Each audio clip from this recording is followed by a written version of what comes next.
Matt Grzelcyk is officially coming to Florida with the Blackhawks, while Oliver Moore, Ryan Greene, and Nolan Allan will begin the season in the AHL.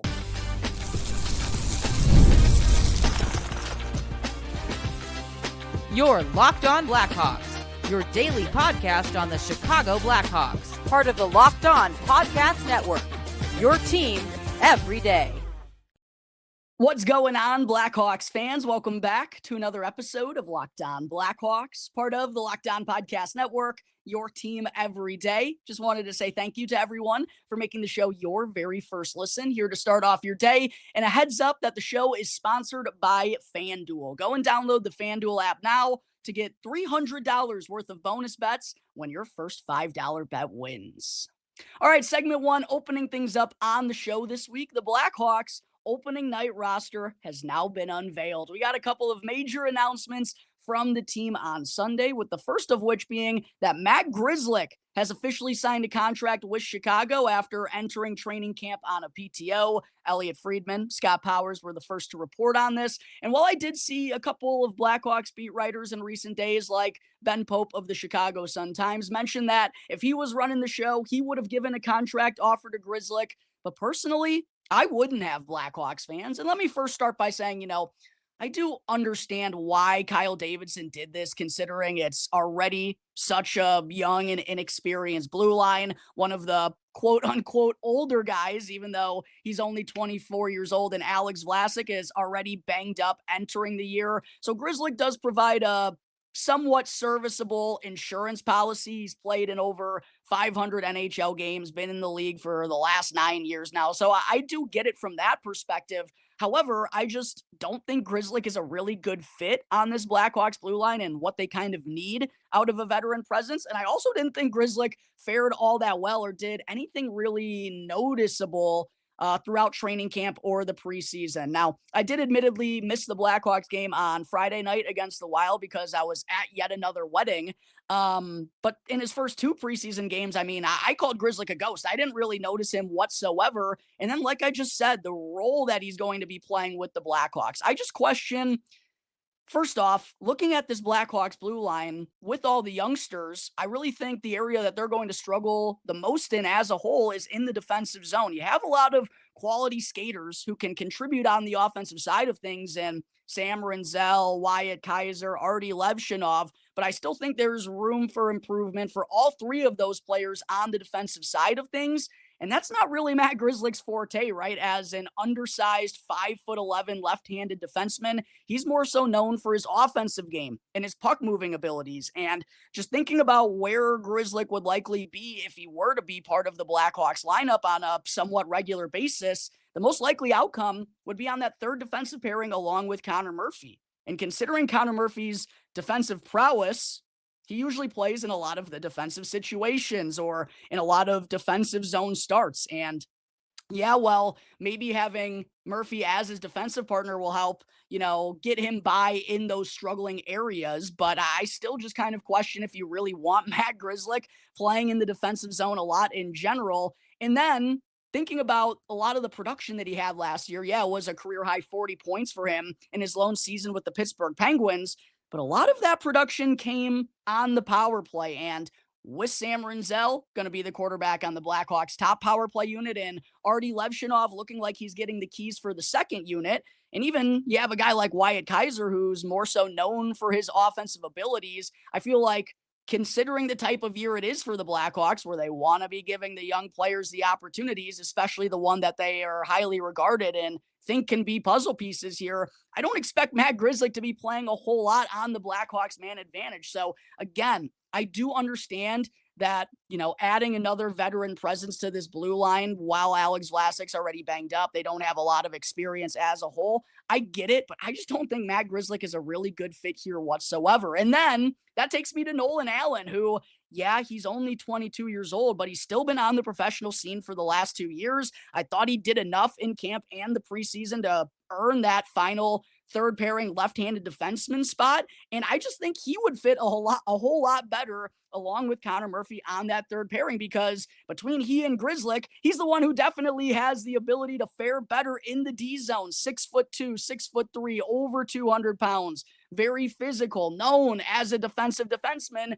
And he played better than Matt Grzelcyk in the preseason. So I just don't really understand it from that perspective, Blackhawks fans. I just feel like the Blackhawks would have been better serviced adding a veteran defensive-minded defenseman on that third pairing left-handed defenseman role. But I guess we're going to have to see how Matt Grzelcyk is going to mesh with this blue line as a whole. As far as whether Grzelcyk is going to play tomorrow when the Blackhawks kick off the regular season against the two-time defending Stanley Cup champion Florida Panthers, that's still up in the air at this point, considering Vlasic, while they're hopeful that he's going to be able to play, nothing is set in stone as of yet. So we're going to have to see what kind of transpires at practice here today, which I believe the Blackhawks should be hitting the ice here relatively soon. But I just don't see Grzelcyk being much of a fit with this Blackhawks group. In addition to, he didn't play all that well in the preseason, while I thought Nolan Allan kind of did. So there's my quick reaction to Matt Grzelcyk ending up signing a one-year contract with the Blackhawks after being on a PTO. Coming up in just a moment here, Blackhawks fans, definitely got to break down Oliver Moore, Ryan Greene, and Nolan Allan being assigned to the AHL for the start of the regular season. But first, I do got to talk to you all real quick about Monarch Money. Most people can't name all of their financial accounts or even what they're worth, whether it's 401ks, properties, or investments. And when you don't have the full picture, you can end up leaving money on the table. But that's why there is Monarch Money, an all-in-one personal finance tool that helps bring your entire financial life together in one clean, super easy-to-use interface, both on your laptop and on your phone. And Monarch does all of the heavy lifting for you so that you can link all of your accounts in minutes, see clear data visuals, and finally feel in control of your money without ever having to touch a spreadsheet. So don't let financial opportunities slip through the cracks any longer. Go and use our promo code LOCKEDONNHL in all caps at monarchmoney.com, and you'll also get half off on your first year. Again, that's 50% off on your first year at monarchmoney.com when you use our promo code LOCKEDONNHL in all caps. Real quick, just a reminder before I get into segment 2 to please go and smash that like button and subscribe to Locked On Blackhawks on YouTube if you're enjoying what you're watching here today or on a daily basis. But segment 2 here for today's show, shortly after, like 30 minutes following the Matt Grzelcyk contract signing becoming official, the Blackhawks also announced the final roster cuts ahead of tomorrow's season opener, which, by the way, don't forget, Blackhawks fans, not my favorite thing. Puck drop is at 4 p.m. Central Time. I mean, I get they want to run games back-to-back. I think they have a triple header tomorrow, but 4 p.m. Central Time for a Chicago market is just absolutely bananas. But first and foremost, all the players who did get recalled from Rockford for the preseason finale on Saturday against the St. Louis Blues, they were reassigned to the AHL, but joining them in starting the year with the Ice Hogs is Oliver Moore, Ryan Greene, and Nolan Allan. And for Greene and Moore, I talked about on the show on Friday when projecting the Blackhawks' final NHL roster. I said, even though I had Ryan Greene in the fourth line center spot because of how well he fared in the preseason, I also think the Blackhawks could use another true center iceman that can win faceoffs like Ryan Greene displayed during the preseason. However, I did mention the most likely outcome for them was to open up the year with Rockford. That was kind of obvious considering they were both healthy scratched in that game on Friday night against Minnesota when basically all of the NHL regulars were in the lineup for the Blackhawks. And even going back to my way too early forward lines projections episode that I dropped in like late July or early August or something, I had both Ryan Greene and Oliver Moore opening up the season in the AHL. So I don't think this should be like the biggest surprise or anything to us Blackhawks fans. But I do think, it was a real valiant effort from both Moore and Greene in their first training camp and preseason as professionals. I think they fought really hard, and maybe if they were a little bit more experienced at this level, they would have garnered those NHL roster spots. However, it's, the thrive, not survive mentality from general manager Kyle Davidson and even from head coach Jeff Blashill since he stepped in. He said that a couple of times as well. And, well, I do feel like both Moore and Greene could be NHLers, and I do feel like they could help the Blackhawks right here, right now. It is understandable to send them both down to the AHL where they're going to play a more serious role, power play, penalty kill inside the top six, as opposed to being third or fourth liners for the Blackhawks right out of the gate and potentially stunting their development because they're just not getting a massive opportunity. They're going to be on the Frank Nazar path that we saw from last year, Blackhawks fans. If they go and do their jobs well down in the AHL level, they will be getting a call up at some point, and it's probably not going to be coming too far down the road. But I think they just want to give them that opportunity in Rockford to play 18, 19 minutes a game. Like I said, power play, penalty kill, get experience at the pro level, which neither of them have a lot of. Greene's only played in 2 NHL games. Oliver Moore's only played in 9. So I don't think this should be looked at as like a disappointment or quite honestly that they didn't make the team. I think both Moore and Greene performed well enough and can be NHLers right now, but it's clear that the Blackhawks are just continuing to be patient with all of their prospects, which I don't think is the worst thing in the world by any means. But excited to see how both Moore and Greene are going to fare at the AHL level. I thought Oliver Moore was really strong in the preseason as well as Greene was. I just felt that Greene had the better opportunity to potentially make the team because he's the center iceman of the two, while Moore has been playing the wing, and considering Slaggert was getting the opportunities ahead of him and is more experienced at this level, in addition to how good that Colton Dock was throughout the preseason as well, there just wasn't really any available open wing spot for Oliver Moore to take right here, right now. But like I said, if they both go and do what Frankie Nazar did early on in the AHL last year, they're going to be up at the NHL level at some point here this season, and I expect that to be the case for both of those guys. Nolan Allan, though, Blackhawks fans, being reassigned to Rockford, this one definitely left me a little bit confused. And the Blackhawks, they're keeping 8 defensemen on the roster to open up the regular season or for their opening 2-game road trip just because of Alex Vlasic's status. I definitely understand that. But it was very interesting to see, along with Matt Grzelcyk, Ethan Del Mastro was the one who boarded the plane yesterday for the Blackhawks as that extra defenseman instead of Nolan Allan. And I don't think anyone expected this to be the case, considering Allan was the one who outplayed Del Mastro in the preseason. I did think entering training camp, Del Mastro was the one who had the edge, and if he did do his job in the preseason, he was going to get that spot. However, he just struggled in the defensive zone in basically every game that he played in these last couple of weeks, whereas Nolan Allan was the much sturdier defensive presence, the much more physical of the two players. And in the preseason finale, both Allan and Del Mastro were in the lineup, and I thought Nolan Allan was the better of the two. So didn't really understand Ethan Del Mastro, even though I'm still like long-term EDM over Nolan Allan. I don't think just a couple of shoddy preseason games should like completely change the narrative around Del Mastro. I'm still EDM over Nolan Allan, but not right here, right now. Nolan Allan deserved that opportunity more than EDM, in my opinion, and he deserved it more than Matt Grzelcyk. So while I get, Nolan Allan, he's only 22, could still use more top pairing experience at the AHL level. However, I really do feel like he's an upgrade over Matt Grzelcyk and has been better, like I said, than Ethan Del Mastro has been throughout training camp. So to kind of rob him of this spot, I didn't understand that whatsoever, genuinely. And what I will say is, if Alex Vlasic was healthy, Ethan Del Mastro would be starting the season down in the AHL as well. But again, I just don't understand how Nolan Allan didn't get that opportunity first. Louis Crevier, Matt Grzelcyk, Ethan Del Mastro, all being on the NHL roster at the moment, like I said, gives the Blackhawks 8 defensemen to open up the regular season. Louis Crevier isn't waivers exempt, so they're not going to be sending him down to Rockford and risk losing him for nothing, and it's time for him to be that 7th defenseman. So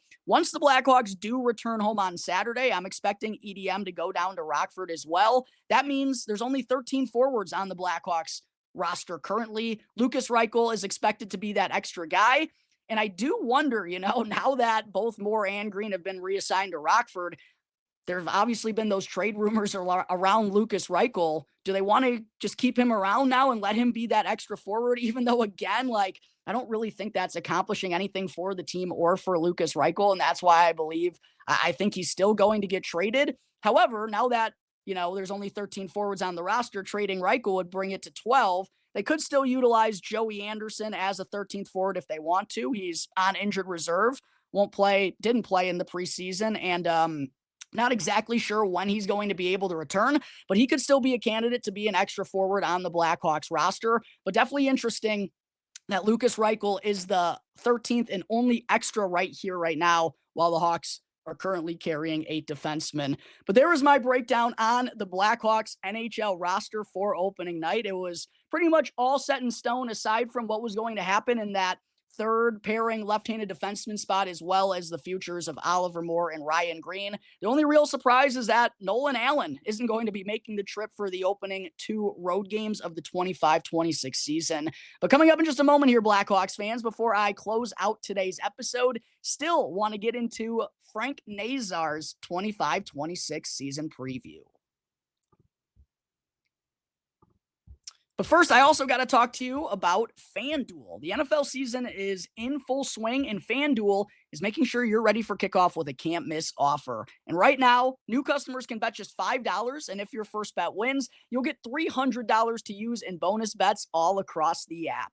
And what I personally love about FanDuel is that it's super quick, it's easy, and the best way to add a little more energy to your Sundays. With player props, same-game parlays, and more ways than ever to get in on the action. Are you ready to play? All you got to do is download FanDuel.com or download the FanDuel app, or go and visit FanDuel.com now in order to get started. And again, if you win your first $5 bet, you'll get $300 to use in bonus bets all across the app. Segment 3, Frank Nazar, Blackhawks fans, entering his second season at the professional level, but it's his first as a real cornerstone of the NHL club right out of the gate. And I think Nazar might have been the best Blackhawk during the preseason. Obviously, had a hat trick against the Minnesota Wild, added another goal against them in his final preseason contest on Friday, and just altogether, with the amount of opportunities that he was generating, the pace that he plays with, making an impact all over the ice. Could not be more excited for what Frank the Tank has in store for us this year, and I really think it's going to be a breakout type of campaign for him. But as far as what numbers I think Frankie Nazar is going to be putting up following off of Connor Bedard's season preview that I dropped on Friday's episode. Make sure to go and check that out if you haven't done so already. I'll get there in just a second, but I first wanted to quickly go over what Nazar recorded last year as a member of the Blackhawks. Played in 53 NHL games in the 24-25 campaign after getting called up from the Rockford Ice Hogs, was tearing up the AHL before that call-up, and wound up tallying 26 points in his 53 games for Chicago, 12 goals and 14 assists. 2 of those goals came on the power play. Also shot 13.2%, which, as I've kind of talked about around Frank Nazar, 12 goals in 53 games last year with that 13.2 shooting percentage. He's a better goal scorer than I think people give him credit for or really expect him to be. I believe he's going to be a consistent 20-goal scorer at this level because he has a sneaky good shot. I do think the playmaking is his best attribute, but he's definitely a capable goal scorer. And also with his wheels, the amount of opportunities that he generates. I mean, look at all the shorthanded breakaway chances that he had last year that he just wasn't able to finish. Definitely room for Frank Nazar to grow in the goal scoring category compared to what we saw from him last year, where it's still pretty solid that he potted 12 goals in 53 games on a lowly Blackhawks offense. Also averaged 15 minutes and 52 seconds of time on ice. That's going to be going up this season, Blackhawks fans. And I thought it was also noteworthy that Nazar won 44.6% of his draws as, an undersized rookie center iceman. Fared a lot better than Connor Bedard did in his first 2 years at the faceoff dot, and hopefully that number will be able to rise during his sophomore campaign as well. And then, as I mentioned when going through Connor Bedard's season preview, the Blackhawks as a team last year, 2.73 goals per game. That was good for 26th in the NHL, even though they were definitely better in terms of their offensive output later on in the year when they got some more of these young kids and added that speed to their lineup. And then on the power play, 24.9%, good for 7th in the NHL. Nazar had 2 power play tallies in his 53 games in the bumper role, a couple of nice goals that he scored for the Blackhawks man advantage last year. So that was kind of the rundown, statistically at least, of Frank Nazar's 24-25 campaign. Now, after another offseason of training, looking really savvy throughout the preseason, getting comfortable along with, Tyler Bertuzzi and Teuvo Teravainen, and in general, just with this Blackhawks group.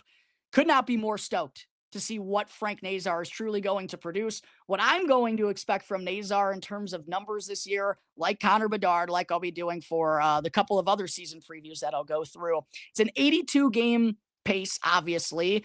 In an 82-game stretch, Frank Nazar, I project him to have 22 goals for the Blackhawks this year. Nice uptick in that category.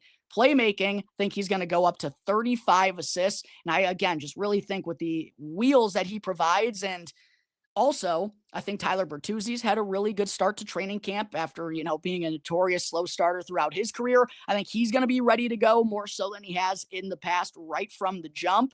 I'm expecting Frank Nazar to really pick up where he left off last year and have a kind of breakout season to get everyone's attention. 22 goals, 35 assists for Frank Nazar this year, 57 points for him, manning the Blackhawks second line. I wouldn't even be surprised if he hit 60, though, because I do think he has that type of upside, Blackhawks fans, and he's going to be playing in all major situations, so he's going to be getting an opportunity. I'm expecting him to average around 17 to 18 minutes per night after, being just under 16 minutes last year. He's going to have an expanded role. I think he's going to be a better player. And while Connor Bedard I'm expecting to be the leading point getter for the Blackhawks this year, Frank Nazar might be the one who makes the biggest impact. I really believe we're going to start seeing Nazar be the heartbeat and the energy and the soul of this Blackhawks team. I'm thinking it's going to be a really big year out of Frankie. 22 goals, 35 assists for Frank Nazar, 57 points on an 82-game pace here this season. I think that would be a pretty darn good first full campaign up in the NHL. Let me know in the comment section below, Blackhawks fans, if you think that's too high, if you think that's too low, just right for Frank Nazar, and also give me your projections in terms of how many goals and points he's going to come away with in the 25-26 season. That's going to take care of today's episode of Locked On Blackhawks, everyone. As always, thank you all again for joining me on the show. Be sure to subscribe to Locked On Blackhawks on YouTube. Follow Locked On Blackhawks for free if you haven't done so already, wherever you get your podcast. That way you don't miss out on any of the latest episodes. I'm Jack Bushman. Find me on X at Jack Bushman2. My Strictly Blackhawks account is at Talkin' Hockey for all the latest Blackhawks news and updates. Till tomorrow's episode, everyone, enjoy the rest of your Mondays. I'll see you next time on the Locked On Blackhawks podcast, part of the Locked On Podcast Network, your team every day.